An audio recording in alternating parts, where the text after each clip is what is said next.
네, 반갑습니다.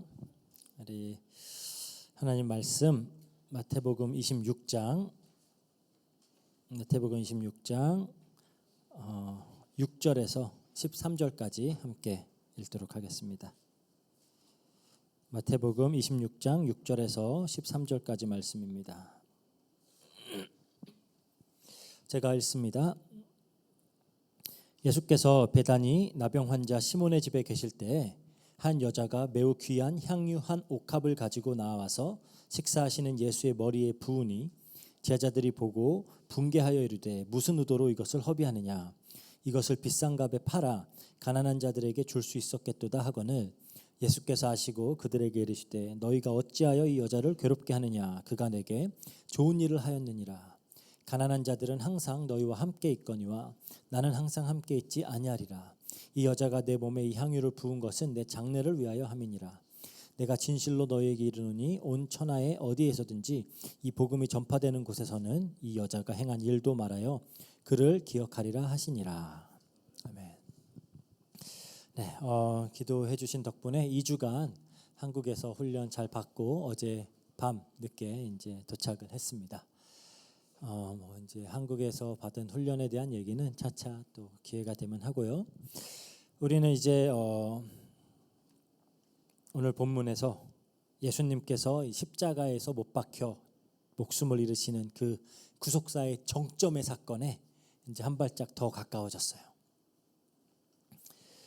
지난 시간에는 이제 예수님의 공생의 그 마지막 강론, 마지막 가르침이었던 감람산 강화를 마치고 이제 제자들에게 이틀 후에 6월절에서 십자가에 못 박혀 죽게 될 것이다라고 예언하셨던 그걸 우리가 공부했죠.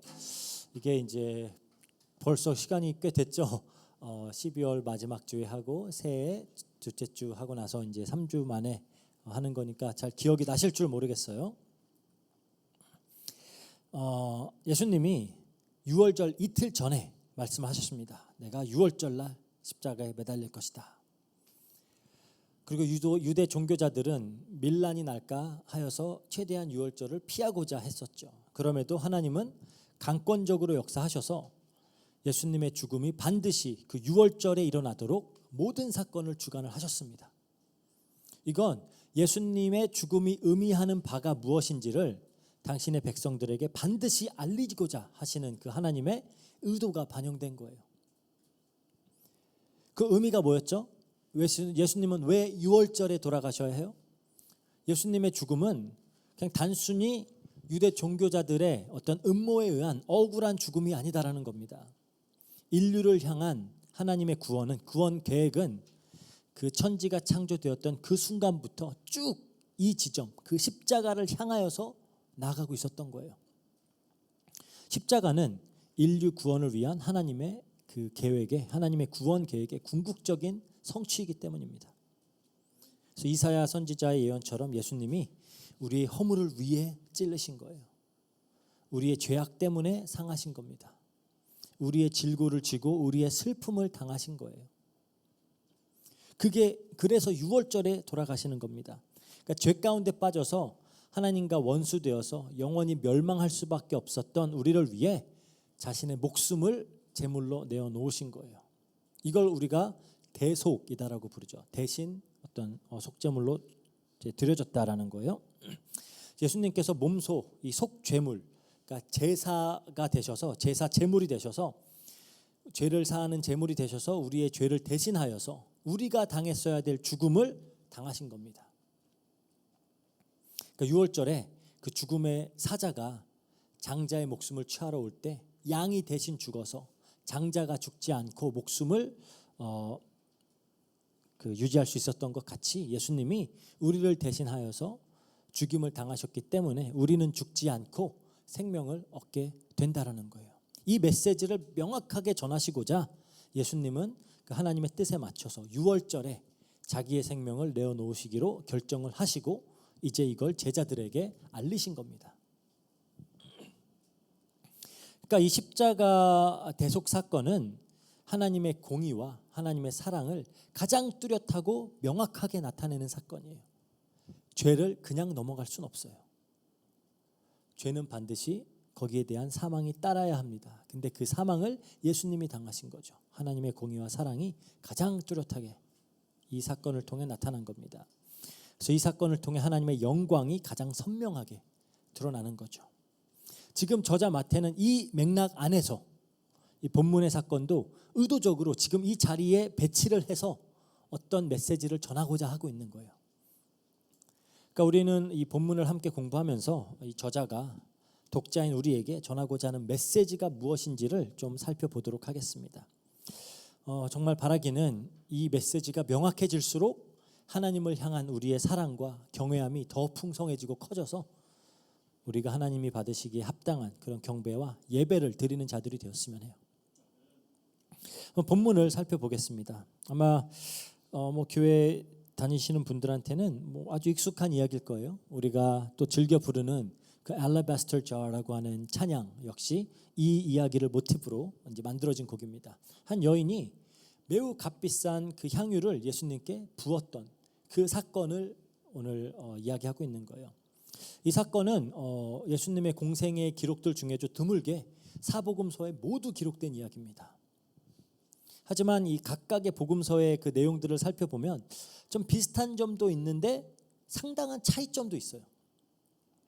그러니까 비슷한 점은 이 사복음서 모두에 마태, 마가, 누가, 요한복음 모두에 한 여인이 등장을 하고요. 매우 값진 향유를 예수님께 붓습니다. 그리고 모든 기록에 이 행동을 비난하는 사람들의 모습이 등장을 해요. 그리고 예수님은 여인의 행동을 변호하시고 그 행동이 중요한 의미를 가지고 있다라는 것을 말씀하시죠. 그러니까 이건 다 비슷해요. 하지만 분명한 차이점들이 있습니다. 그러니까 마태복음과 마가복음의 경우에 이 사건은 베다니에 사는 문둥병자 시몬의 집에서 일어났다 그래요. 물론 이제 문둥병이 치유가 됐기 때문에 거기에 이제 많은 사람들이 함께 그 집에 있었겠죠. 그런데 누가복음을 보면 바리새인 시몬의 집에서 일어난 사건이다 그래요. 그러면 이 시몬은 바리새인인데 문둥병에 걸렸던 걸까요? 그런데 이 사건이 일어난 시점을 보면 마태와 마가의 기록에는 이 사건이 마치 유월절 이틀 전에 있었던 일인 것처럼 기록이 돼 있고요. 누가의 기록을 살펴보면 이 사건은 예수님의 공생의 사역 초기에 있었던 일임을 우리가 알 수가 있습니다. 그러니까 마태복음과 마가복음에 등장한 이 시몬과 누가복음에 등장한 시몬은 다른 사람인 거예요. 근데 당시에 시몬이라는 이름이 매우 흔했기 때문에 이건 그렇게 특이한 일은 아닙니다. 아마도 문둥병자 시몬은 마리아와 마르다 그리고 나사로의 죽었다 일어난 나사로의 친척이거나 가족이 아니었을까 그렇게 추측을 해볼 수 있어요. 그러니까 함께 있었죠. 베다니에. 그리고 예수님의 그 공생의 기간에 여인이 예수님께 향유를 부었던 사건은 그러면 두 차례 있었던 사건이다.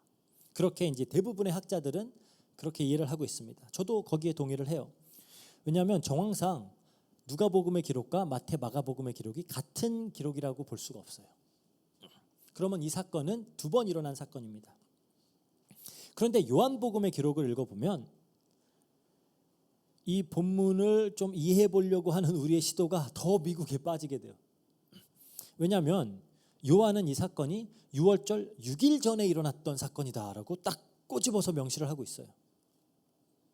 그리고 마태와 마가는 이 여인을 그냥 한 여자로 지칭을 하는데 요한은 이 여자가 베다니의 마리아, 그러니까 마르다의 동생 마리아다 이렇게 밝히고 있어요.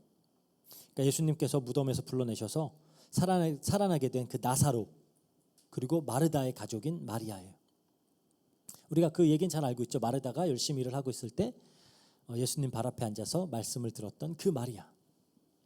그러니까 누가복음의 경우에는 이 여인을 그냥 죄를 많이 지은 여자, 죄를 지었던 여자라고만 그렇게 기록을 하고 이름은 알 수 없어요. 그래서 이 모든 정보들을 종합해 봤을 때 마태복음과 마가복음과 요한복음은 한 사건을 기록하고 있을 확률이 매우 높습니다. 그리고 이 사건은 요한복음의 기록대로 예수님께서 돌아가셨던 유월절 6일 전에 베다니에서 일어난 사건일 거예요. 근데 마태복음과 마가복음은 기록을 잘 읽어보면 이게 유월절 이틀 전 사건이라고 생각할 수 있지만 사실 정확한 날짜를 기록하고 있지 않아요. 오히려 잘 읽어보면 조금 전에 있었던 일을 회상하면서 기록하고 있다라는 걸 알 수가 있습니다. 6절에 보면 그러죠. 6절에 예수께서 베다니 나병 환자 집에 계실 때에, 영어로 보면은 while Jesus was in Bethany in the home of Simon the leper. 그러니까 지금 예수님이 베다니의 나병 환자 시몬의 집에 갔다 이렇게 하는 게 아니라 그때 있었을 때라고 얘기를 하고 있어요. 즉 마태와 마가는 사건들을 시간 순으로 이렇게 위치시키는 게 아니라 어떤 메시지를 전하기 위해서 이렇게 딱 편집을 해갖고 하고 있어요. 사실 뭐 마태복음에서는 흔히 나타나는 그런 어떤 현상입니다. 왜냐하면 그 예수님의 일들을 기록을 할 때 그냥 시간 순대로 정확히 기록하기보다 어떠한 메시지를 전하고자 이렇게 딱딱 배치를 시켜갖고 그런 신학적 메시지를 담고 기록하고 있기 때문에 그래요. 그래서 정리하자면 본문의 사건은 6월절 6일 전에 마리아와 이제 마르다 그리고 나사로와 친밀한 관계를 맺고 있던 한 문둥병자였으나 예수님으로부터 치유를 받았던 시몬의 집에서 마리아가 예수님께 향유를 부었던 일에 대한 기록입니다. 또 조금 헷갈릴 수 있는 부분이 이제 마태복음과 마가복음에서는 마리아가 예수님의 머리에 향유를 붓는데 같은 사건을 기록한 요한은 예수님의 발에 향유를 부어요. 그러니까 아마 마리아가 예수님의 머리와 발 둘 다 향유를 부었지만 각자 이 사건의 기록을 통해 전하고자 하는 메시지가 달랐기 때문에 마태와 마가는 머리를, 요한은 발을 기록한 것 같습니다. 이제 그렇다면 우리가 이 저자 마태가 오늘 전하고자 하는 메시지는 무엇인지 한번 살펴보도록 하겠습니다. 다시 한번 강조하지만 오늘 본문은 26장 1절에서 5절, 그러니까 예수님께서 6월절에 십자가에 못 박히게 될 것이라고 예언하신 그것과 이어지는 내용이에요. 예수님이 이틀 후에 6월절에 있을 당신의 죽음에 대해서 예언하시자 이에 대한 어떤 세 가지 다른 반응이 나타나고 있는 것을 보여주고 있습니다. 첫 번째는 유대 종교 지도자들의 반응이에요. 유대 종교 지도자들. 이들은 이제 어떤 종교, 즉 율법과 제사와 성전을 좀 도구로 사용을 해서 자신들의 힘과 부와 명예를 추구했던 사람들이죠. 그러니까 어떻게든지 남들보다 더 많이 가지고 더 강해지고 더 자신들의 이름을 높이고자 살아갔던 사람들입니다. 그들이 원했던 메시아, 그들에게 메시아란 자신들의 탐욕을 충족시켜줄 그럴 존재예요. 그 이상의 의미는 없습니다. 그러니까 그들은 메시아가 나타나서 이 로마의 압제로부터 이스라엘을 해방해 주기를 바랬어요. 그러니까 오랜 그 포로와 속국의 그 치욕스러운 역사로부터 이스라엘을 구원해 주기를 바랬던 겁니다. 그뿐만 아니라 이제 메시아가 와서 로마를 정복하고 이스라엘을 세상에서 가장 크고 강한 왕국으로 만들어 주기를 원했어요. 그래서 그 나라 안에서 풍요와 번영을 누리면서 막강한 권력과 명예를 만끽하면서 살고 싶었던 겁니다. 그러니까 그런 욕구를, 그런 욕망을 가지고 있던 이 지도자들에게는 예수님은 여러모로 마음에 차지 않아요. 우선 출생부터가 마음에 들지 않습니다. 막 어부와 농부들이 살던 갈릴리에서도 작고 보잘것없는 나사렛이라고 하는 동네 출신이에요. 그래도 좀 왕이라고 하면은 좀 강남쯤에서 나와줘야 되는데 어디 막 저기 전라도 구례 막 이런 데서 나타난 거예요. 왜 갑자기 그 동네가 나왔는지 모르겠지만, 예. 그러니까 그게 게다가 막 목수의 아들이에요. 목수의 아들. 그리고 이사야의 예언이 만약 문자적으로 성취되었더라면 예수님의 외모도 별 볼 일 없었을 겁니다. 그러니까 우리가 맨날 보는 예수님의 성화 그거는 되게 잘생긴 백인 남자 머리 쫙 풀어헤치고 막 그렇게 나오는데 사실 우선 인종부터가 그게 아니에요. 그 중동 사람입니다. 아랍 사람이에요. 그렇게 생겼어야지 맞고 이사야서에 보면은 너무 못생겨서 보고 얼굴을 딱 돌려버릴 정도라 그래요. 웬만해서 사람 얼굴 보고 딱 돌아가진 않잖아요. 그게 보고 민망해서 못 볼 정도로 그 정도로 이렇게 보잘것없는 그런 사람이었어요. 막 어릴 때부터 막 천재성을 드러내서 막 예루살렘에 유학을 하고 막 출세 가도를 달렸던 것도 아닙니다. 그러니까 정말 갑자기 나타났어요. 그렇게 갑자기 나타나서는 막 자신들하고 각을 세우고 있던 세례 요한으로부터 세례를 받아요.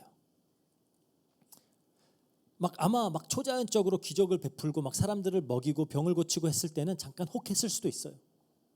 하지만 그의 가르침은, 예수님의 가르침은 이 세상의 힘을 추구하던 이 지도자들이 도무지 용납할 수 없는 내용들입니다.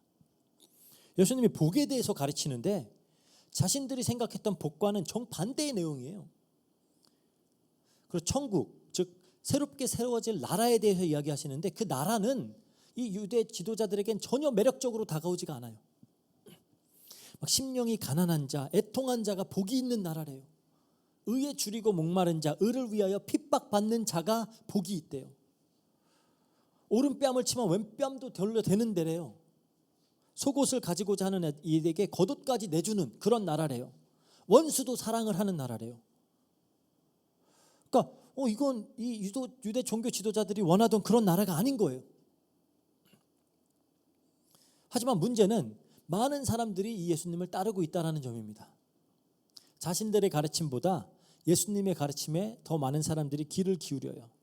게다가 최근 며칠간의 어떤 사건들로 미뤄봤을 때 예수님을 가만히 뒀다가는 자신들의 기득권에 큰 위협이 되겠다라고 느낄 수 있을 법한 사건들이 많이 있었죠. 그래서 죽여버리기로 작정을 한 겁니다. 죽여버리자. 그러니까 이 세상의 힘을 추구하는 자들은 예수님을 받아들일 수 없어요. 나를 부유하고 강하게 해줄 메시아, 내 소원 들어주고 내 문제 해결해줄 메시아를 원하는 사람들은 예수님을 주인으로, 왕으로 영접할 수 없습니다. 아니, 이 세상은 약하고 가난하고 핍박받고 조롱당하는 왕을 원하지 않아요. 오히려 증오하죠. 이 세상은 약자들을 증오합니다. 왜? 내가 스스로 가장 원치 않는 모습이잖아요. 그러니까 그거를 증오하는 거예요. 그래서 이 사람들은 예수님을 죽이고자 의논했습니다. 그 4절에 그렇게 말해요. 예수를 흉계로 잡아 죽이려고 의논하되. 이건 지금도 마찬가지입니다. 이 세상에 이 세상과 이 세상에 속한 사람들은 예수님을 너무 미워해요. 기독교만큼 역사적으로 많은 핍박과 증오의 대상이 되었던 종교가 또 있을까요? 없습니다. 요즘도 사람들이 별다른 이유 없이 그냥 기독교라고 하면 괜히 증오하는 사람들이 많아요. 개독이니 뭐니 하면서 그렇죠? 그리고 뉴스 기사나 대중문화, 영화나 드라마 이런 데서도 유독 기독교는 굉장히 부정적인 이미지로 조롱의 대상으로 종종 등장을 합니다. 이상해요. 한국도 그렇고 외국도 그렇고. 다른 종교들은 이렇게 다루지 않거든요, 절대로. 왜 그럴까요? 물론 이런 종교의 이름으로 못된 짓을 한 사람들도 많이 있기 때문에 그렇겠죠. 하지만 이 천국 복음 자체가 이 세상과 이 세상의 가치관과 상충하기 때문입니다. 그러니까 이 유대 종교 지도자들은 예수님을 없애버리고 싶어 했어요. 예수님께서 나는 6월절 이틀 후에 십자가에 달려 죽을 거야 라고 하니까 없애버려. 우리는 그런 메시아 원하지 않아요. 또 다른 반응은 예수님의 제자들에게서 찾아볼 수가 있습니다. 6월절 이틀 전에 예수님이 이제 십자가에 달리실 것을 예언을 하셨어요. 그리고 이 기록에 이어서 저자 마태는 갑자기 4일 전에 베다니에서 있었던 사건을 갑자기 끄집어내는 겁니다. 그렇죠? 그래서 예수님께서 베다니 나병 환자 시몬의 집에 계셨을 때 마리아가 향유 한 옥합을 가지고 나와서 식사하시는 예수님의 머리에 부었던 이야기를 거기다 갖다 붙이는 거예요. 지금 마태는 뭔가 무슨 이야기를 하고 싶어서죠. 그러니까 마태는 이 두 이야기를 연결지어서 예수 그리스도의 그 대속적 죽음에 대한 다양한 반응들을 지금 보여주고 있는 겁니다. 그러니까 여인이 예수님의 머리에 향유를 붓자 예수님의 죽음을 위해 장사를 대비하는 거다 그랬죠. 그것을 보고 어떻게 반응을 했죠?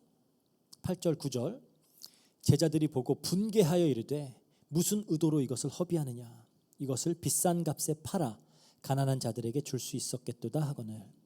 그러니까 제자들이 분개했다 그래요.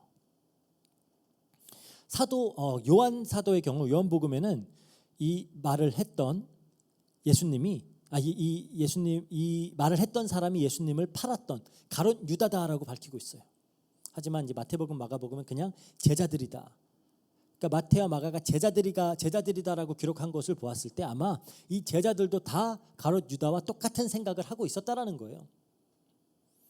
사실 그 귀한 손님들에게 향유를 조금 찍어서 발라주는 것은 당시의 문화적 상황을 고려했을 땐 충분히 있을 법한 일이에요. 이렇게 좋은 귀한 손님들이 왔을 땐 그렇게 해요.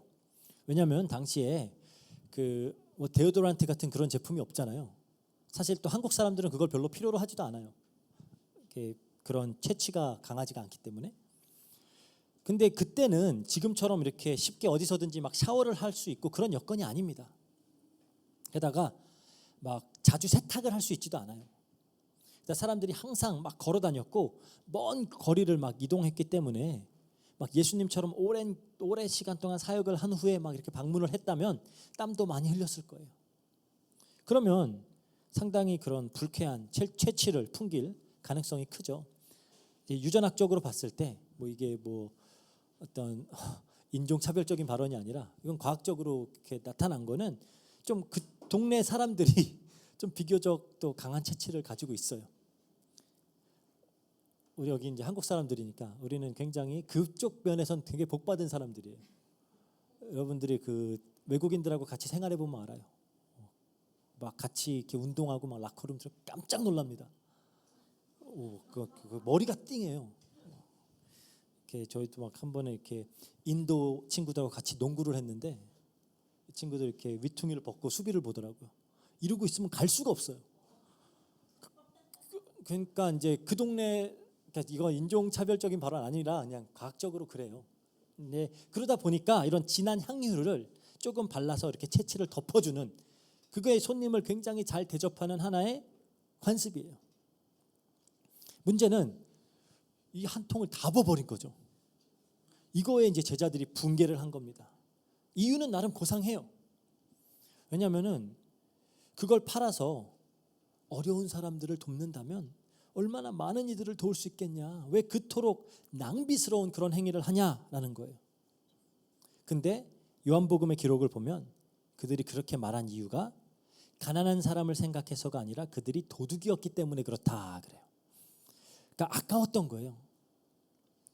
이걸 팔아서 자신들에게 준다면 물론 어려운 사람들에게도 나눠주겠지만 자기들도 조금씩 챙길 생각을 하고 있었던 겁니다.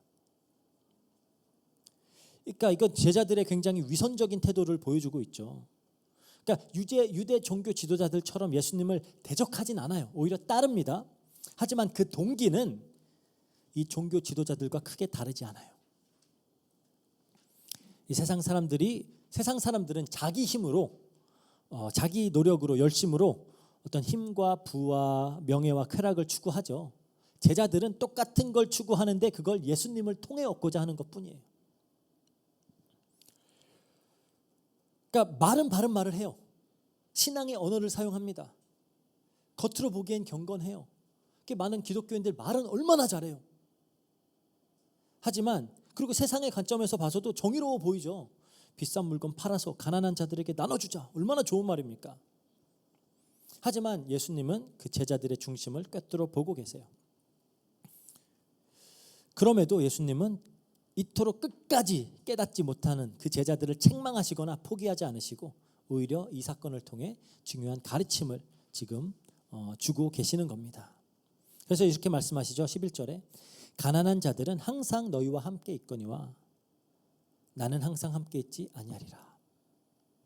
얼핏 들으면 예수님답지 않은 답변이라고 생각할 수 있어요. 그렇죠? 오히려 제자들의 말에 동의하고 그래 우리 향유를 팔아서 가난한 자들에게 나눠주자라고 하는 게 더 예수님답잖아요. 가난하고 소외된 자들을 돕는 일은 예수님이 항상 해오시던 일입니다. 성경도 구약 성경에서도 고아와 과부와 같은 어려움에 처한 이들을 돌보는 일을 매우 강조해요. 그러니까 가난한 사람들 돕지 말라는 얘기가 아닙니다. 하지만 우리의 죄를 위해 유월절 어린 양으로 십자가에 달리신 예수님의 은혜 앞에 서서는 선을 행하는 일보다 가난하고 소외된 자를 돕는 일보다 사회 정의를 실현하는 일보다 더 중요한 게 있다는 거예요. 더 중요한 거. 이게 중요하지 않다라는 게 아니라 예수님의 십자가 앞에서는 훨씬 더 중요한 게 있다라는 겁니다. 제자들은 6월절에 십자가에 달리실 달릴 것이라는 예수님의 말씀에 의미를 바르게 깨닫지 못했기 때문에 그 은혜에 가장 합당한 반응이 무엇인지를 잘 모르고 있었어요. 그냥 값비싼 향유만 보였던 겁니다. 이거 너무 아까운데. 이 향유가 자신들의 이익으로 돌아오지 못하는 상황이 그냥 안타까웠던 것뿐이에요. 그렇다면 이제 십자가에서 우리를 대신하여서 속죄 제물로 죽으신 그 예수 그리스도 앞에 성도가 보일 수 있는 가장 합당한, 가장 바른 반응은 뭘까요? 그게 오늘 마리아가 예수님께 보였던 반응입니다. 7절에 그러죠. 한 여자가 매우 귀한 향유 한 옥합을 가지고 나와서 식사하시는 예수의 머리에 부으니 그래요. 여기서 이제 마리아가 예수님의 머리에 부었던 향유는 매우 귀한 것이다 그러죠. 요한복음에 보면 지극히 비싼 향유 곧 순전한 나드 한 근이다 그래요. 나드는 이제 히말라야 지역에 있는 어떤 나오는 식물의 뿌리에서 추출한 매우 향이 진한 그런 기름이라고 합니다. 이스라엘에선 구할 수 없는 희귀템이에요. 이거 희귀한 아주 매우 귀한 제품이기 때문에 아주 비쌉니다. 그래서 마가의 기록에 보니까 이게 300데나리온의 값어치를 하는 물건이었어요. 300데나리온. 1데나리온이 노동자의 하루 일당입니다. 그러면 300데나리온이면 이 향유 하나가 거의 한 사람의 연봉에 해당하는 가치예요. 일주일에 만약에 5일, 6일이라지 많이 일해도 6일이라잖아요. 그러면은 연봉보다도 더 큰 값어치를 가진 그런 물건입니다. 그러니까 완전 명품 막 이런 거죠.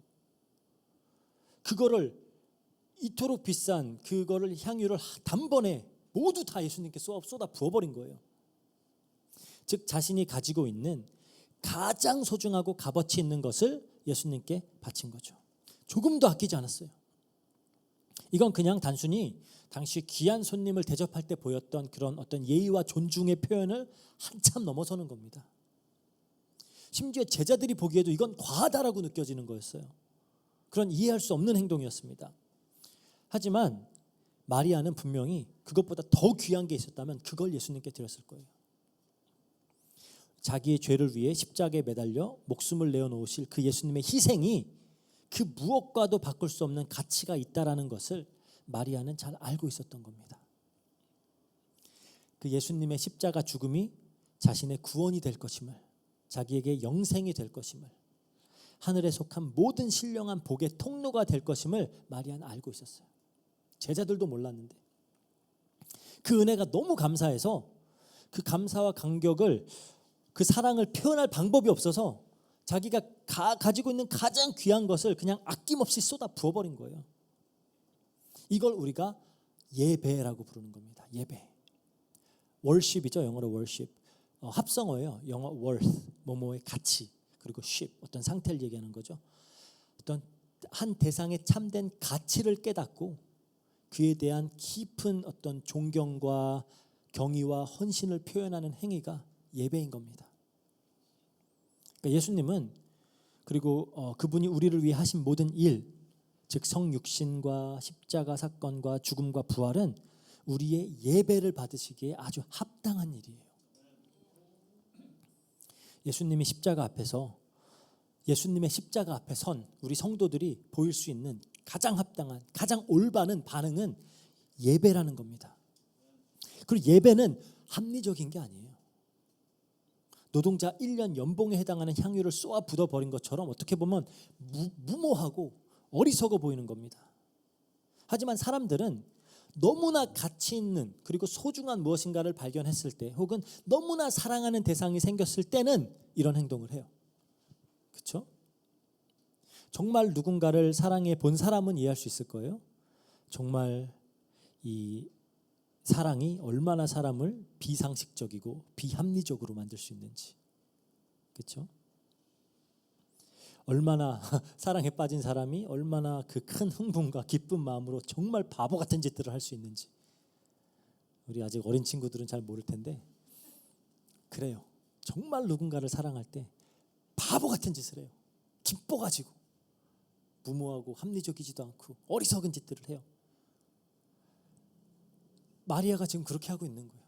너무 감사하니까, 너무 사랑하니까 너무 무모하고 이상한 행동을 하는 겁니다. 근데 그게 예배라는 거고 예수님은 이 예배를 기쁘게 받으셨어요. 10절에 그러죠. 예수께서 아시고 그들에게 이르시되 너희가 어찌하여 이 여자를 괴롭게 하느냐. 그가 내게 좋은 일을 하였도다. 좋은 일. 여기서 좋다라는 단어가 헬라어 칼로스예요. 선하다, 좋다. 이게 성경에서는 보통 하나님의 뜻과 일치한다. 하나님이 기뻐하시는 일이다라는 거예요. 즉 사람이 예수님을 알고 그분이 하신 일을 알고 그 가치를 깨닫고 예배하는 행위를 하나님은 기뻐하신다라는 겁니다. 하나님의 뜻에 부합한 일이에요. 이게 하나님이 기뻐하시고 하나님의 뜻에 합당한 일입니다. 또 이 행위는 다른 영적 의미도 갖고 있어요. 마리아의 행위가 다른 영적 의미도 갖고 있습니다. 우리가 잘 알듯이 그리스도라는 말은 기름 부음을 받은 자라는 뜻이죠. 예수님은 이 베다니 시몬의 집에서 머리에 기름 부음을 받으신 겁니다. 유일하게 예수님이 머리에 기름 부음을 받았던 사건은 여기에요. 그것도 가장 값진 기름으로. 구약에 보면 기름 부음을 받는 직분은 선지자와 제사장과 왕이죠. 예수님께서 십자가에 돌아가시는 그 사건, 이틀 후에 6월절에 있을 그 사건은 예수님께서 이 선지자와 제사장과 왕의 역할을 성취하는 사건이라는 거예요. 그걸 준비하는 일이라는 겁니다. 예수님이 십자가에 죽으셨기 때문에 죄악된 인간들이 하나님께, 거룩하신 하나님께 나아갈 길이 열렸어요. 예수님이 십자가에 죽으셨기 때문에 우리의 이 정말 시커멓고 너무 주홍가두 같은 이 죄가 사하여진 겁니다. 예수님이 십자가에 죽으셨기 때문에 사탄의 권세는 무너지고 이 땅에 새로운 하나님의 나라가 임한 거예요. 기름 부음에 의미하는 바죠. 그게 이 십자가 사건과 어떻게 연결되어지는지를 보여주고 있는 겁니다. 근데 이제 흥미로운 사건이 사실이 있습니다. 마태와 마가의 기록에서는 마리아가 예수님의 머리에 기름을 부었죠. 요한은 예수님의 발에 부었다 이렇게 돼 있어요. 그리고 발에 붓고 나서 자기의 머리털로 그 예수님의 발을 닦았다 그래요. 주인의 발을 닦는 그 행위는 예수님의 시대, 예수님 당시에 그 시대에는 가장 낮은 노예가 주인에게 하는 행동입니다. 그러니까 마리아가 예수님 앞에 가장 낮은 자로서 나아간 거예요. 자신의 죄악됨을, 자신의 무능력함을, 자신의 소망 없음을, 자신의 비천하고 가치 없음을 오롯이 인정하고 겸손함으로 주인 되신 예수님을 섬기는 겁니다. 이게 예배예요. 그런데 이 예수님의 발에 기름을 붓고 머리로 이 닦는 이 모습을 읽을 때 저는 계속 떠오르는 구약 성경의 한 구절이 있어요. 그게 시편 23편 5절입니다. 시편 23편 5절. 주께서 내 원수의 목전에서 내게 상을 차려주시고 기름을 내 머리에 부으셨으니 내 잔이 넘치나이다. 아마 이게 마리아의 심정이 아니었을까. 지금 기름에 젖은 예수님의 발을 머리카락으로 닦을 때 그녀의 머리에 기름이 부어지고 있는 겁니다. 그렇죠? 예수님 또한 마리아를 극진하게 대접해주고 있는 거예요. 자신의 생명을 내어주셨잖아요. 이보다 더 큰 대접이 어디 있을 수가 있어요. 그러니까 말 그대로 잔이 넘치는, 너무나도 거대해서 도무지 다 담을 수 없는 그런 은혜를 지금 쏟아 부어주고 계시는 겁니다. 그러니까 분명 마리아에게는 이 감격이 있었을 거예요. 내 잔이 넘치나이다. 그러면서 내 평생의 선하심과 인자하심이 반드시 나를 따르니 내가 여호와의 집에 영원히 거하리로다. 이 다윗의 고백이 이 마리아의 고백이 아니었을까.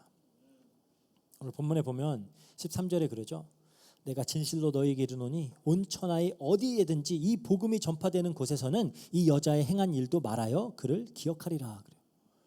우리가 복음 전할 때 마리아 얘기하나요? 우리가 예수님에 대해서 한창 전하고 나서 근데 마리아가 예수님 머리에 부어가지고 얘기하지 않잖아요. 그럼 이게 무슨 얘기일까요? 온 천하에 어디서든지 복음이 전파되는 곳에는 이 여자의 행한 일도 말하여 그를 기억하리라. 복음이 전파되는 곳엔 이러한 예배가 있어야 된다라는 거예요. 그게 가장 합당한 반응이고 가장 타당한 반응이라는 겁니다. 그게 예배예요. 우리가 드릴 예배. 우리 역시 이 마리아와 같은 은혜를 입은 자들이죠. 우리를 위해, 우리 죄를 위해, 우리를 구원하시기 위해 예수님이 유월절 어린 양으로 십자가에 달리셨어요. 십자가에서 흘리신 그 예수님의 피의 가치를 우리가 바르게 알고 있느냐라는 거죠. 그렇다면 우리는 안다면, 그렇죠? 바르게 알고 있다면 우리는 정말로 가장 귀한 것으로 예수님께 드리고 있나요? 지금 우리가 우리 예배를 한번 좀 점검해 봤으면 좋겠어요. 그리고 우리 2025년도에는 이 바른 예배, 마리아가 드리는 이 예배가 우리에게 회복되었으면 좋겠습니다. 마리아처럼 우리도 우리의 최고의 것들, 우리의 시간이 됐든 물질이 됐든 우리 헌신이 됐든 정말 아낌없이 예수님께 드리는 그런 예배. 사실 우리의 가장 귀한 것들이 하나님께 보탬이 되진 않아요. 하지만 다른 방법으로 우리의 이 존경과 이 경애와 감사를, 사랑을, 헌신을 표현할 방법이 없잖아요. 너무 감사한데, 너무 사랑하는데, 그래서 바보처럼 이렇게 하는 게 그게 예배라는 거예요. 그래서 약간 이 예배의 자리는 그냥 기쁨에 넘치는 바보들이 차고 넘쳐야 돼요. 너무 어리석고 무모하게 왜 주일날 다들 재밌게 놀고 즐기고 가족들하고 뭐 시간 보내고 야외로 나가고 캠핑하고 이러고 있는데 왜 여기 모여가지고 헌금하고 자기 시간 낭비하고 와가지고 막 애들 가르친다고 자기 노동하고 왜 이러고 있냐라는 거예요. 굉장히 어리석지만 이게 그 십자가 은혜, 유월절 십자가 은혜를 바르게 깨달은 자들에게 나타나는 반응이라는 겁니다. 어떻게 표현해야 될지 모르니까 이렇게 하는 그것이 하나님께는 참 예배가 드려지는 거예요. 예배가 되어지고 하나님은 그것을 기뻐 받으십니다. 그리고 이렇게 할 때 우리 또한 다윗처럼 고백할 수밖에 없어요. 내 잔이 넘치나이다. 내 잔이 넘치나이다. 어떻게 보면 굉장히 어리석게 바보처럼 우리의 시간과 에너지와 그런 물질을 낭비하고 있는 것 같은데 우리는 잔이 넘치는 거예요. 너무 감사한 겁니다. 이 축복을 누리는 우리 로고스 교회 성도님들이 되시기를 정말 기도합니다. 그리고 2025년도 한 해는 이러한 예배로 함께 하나님께 예배하는 그런 로고스 교회가 되기를 정말 주의 이름으로 축복합니다. 같이 기도하겠습니다. 사랑과 은혜가 풍성하신 하나님 너무나 감사합니다. 정말 죄악된 우리를 위해 아무런 가치 없는 소망도 없는 우리를 위해 독생자 예수 그리스도를 이 땅에 보내주시고 너무나도 값어치 있는 그 유일한 독생자의 생명을 우리를 위해 내어주신 그 은혜 너무나 감사합니다. 우리가 이 은혜를 더욱 깊이 알고 깨닫고 체험할 수 있도록 해주시고 정말 마리아가 그랬던 것처럼 정말 감사에 넘쳐서 감격에 넘쳐서 우리의 가장 값진 것으로 우리의 시간과 우리의 물질과 우리의 에너지와 헌신을 온전히 하나님께 드리면서 잔이 넘치는 축복을 체험하고 또 그것 때문에 하나님을 더욱 예배하며 찬양하는 우리 모든 로고스 교회 성도님들 될 수 있도록 주님께서 역사해 주세요. 감사드리며 모든 것 우리 주 예수 그리스도 이름으로 기도합니다. 아멘.